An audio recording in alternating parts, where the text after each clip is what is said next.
Kwanza nimeanza kufanya hii biashara ya mfumo wa maji, nimeipenda sana kwa sababu inafanya nyumba inakuwa bora, nzuri, ya kisasa na ya kuvutia. Kwa sababu kwa sasa hivi, robo tatu ya watu tunavyoenda mahali, ukifika tu naenda kuangalia, unafungua mlango wa choo unaangalia. Okay, sawa, smart. Kwa na sisi kwa kuzingatia hilo,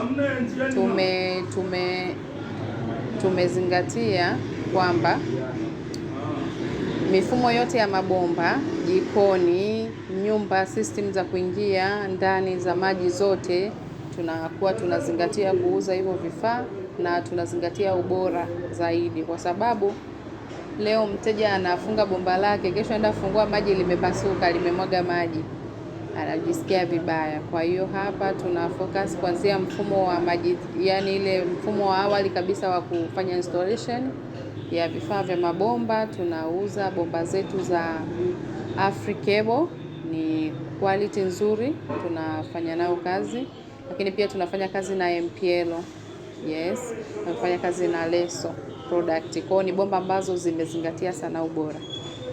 Kwa tunapomshauri mteja, akija mteja tunamshauri bomba ni bora, ukiweka uweze kuta sio imepasuka, maji yamemwagika, hapana. Tunashauriana naye, tunamwelekeza, na wengine wanakuja na mafundi wanasema yes, hiki ambacho unatueleza ni kizuri. Kwa tunawauzia mabomba mazuri kabisa, wanafanya installation, lakini baada ya hapo wanarudi tena kwa finishing, kwa sababu wanaona ile kazi ya kwanza ilikuwa nzuri sana.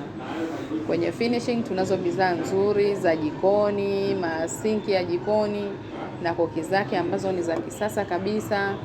Tuna mabeseni ya kunawia, dining, bafuni mazuri kabisa ya kisasa. Tuna design tofauti, yapo haya ya miguu, yapo ambayo yana hang wall, watu hawataki yaguse chini.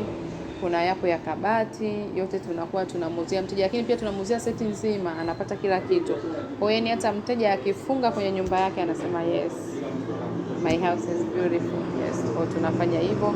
Lakini pia sisi hatumuuzii mteja tu kwamba kwa sababu mteja tu ameleta hela aondoke, hapana. Tunamshauri mteja, tunamsaidia kuchagua, tunamsaidia kila kitu, tunaangalia hata nyumba yake inafananaje, tunaambia hii rangi itafaa hapa, hiki hapa hakifai.